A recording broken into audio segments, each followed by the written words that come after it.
Hello friends, welcome to my YouTube channel Dharma's World. ఒక good news టీచర్స్కి సంబంధించి AP డిఎస్సికి సంబంధించి ఒక గుడ్ న్యూస్ ఏంటంటే వారికి ఏపీ డిఎస్సి 25 వారికి ఈ వారంలో పోస్టింగులు ఇవ్వడానికి జీవో 15 ప్రకారం కౌన్సిలింగ్ ద్వారా పోస్టింగ్స్ ఇవ్వాలని చెప్పేసి, అలాగే వెబ్ ద్వారానైనా మాన్యువల్గానైనా అని ఇంకా తేలలేదు, కానీ మొత్తానికి జీవో నెంబర్ 15 ప్రకారం కౌన్సిలింగ్ ద్వారా పోస్టింగ్స్ ఇవ్వాలని చెప్పేసి నిర్ణయించారు.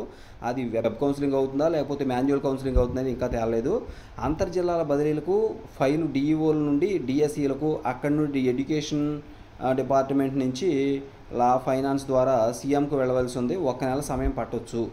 ఇంకోటి, ఐఏఎస్ల బదిలీలో భాగంగా విద్యాశాఖ ఉన్నతాధికారులలో కూడా మార్పులు రాబోతున్నాయి. డిఎస్సి తర్వాత డిఈఓల బదిలీలు ఉండబోతూ ఉన్నాయి.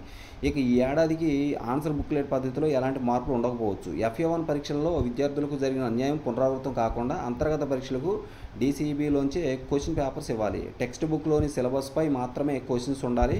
లోకల్ బాడీ ఎలక్షన్స్ టైంకు ఉద్యోగులు PRC DAపై ఆలోచన జరపవచ్చు. సెప్టెంబర్ 5న మిలాదునబీ పండుగ వలన టీచర్స్ డే ఫంక్షన్లో మార్పు ఉండవచ్చు. పాఠశాలలో సెప్టెంబర్ 4కు ప్లాన్ చేసుకోవచ్చు. సెప్టెంబర్ 24 నుంచి అక్టోబర్ 2 వరకు దసరా సెలవులు ఉన్నాయి.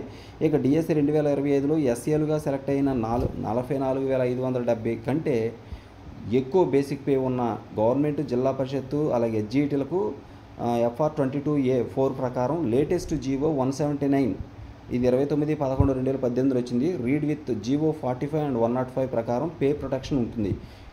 కానీ HGT క్యాడర్లోని ఇంక్రిమెంట్కు ప్రొటెక్షన్ ఉండదు. స్కూల్ అసిస్టెంట్ పోస్టులో చేరిన తేదీ నుంచి 1 ఇయర్ తర్వాత SA క్యాడర్లో ఇంక్రిమెంట్ ఇవ్వబడుతుంది. ఎయిడెడ్లో HGTగా చేస్తూ డిఎస్సి 2020 ద్వారా SAగా ఎంపికైన వారికి ఈ పే ప్రొటెక్షన్ రాదు. ఎన్రోల్మెంట్ బాగా పడిపోతున్న నేపథ్యంలో స్టాండర్డ్స్ పెంచుకోవాలి. డిఎస్సి తర్వాత SA టు HM అలాగే HGT టు SA పదోన్నతులు ఉంటాయి. అవసరమైతే వర్క్ అడ్జస్ట్మెంట్ ఉంటుంది. UDASలోని స్టూడెంట్స్ అండ్ టీచర్స్ డేటాను అప్డేట్ చేయాల్సి ఉంటుంది. ఇది ఫ్రెండ్స్ మొత్తం మీద ఇప్పటి వరకు ఉన్నటువంటి అప్డేట్స్.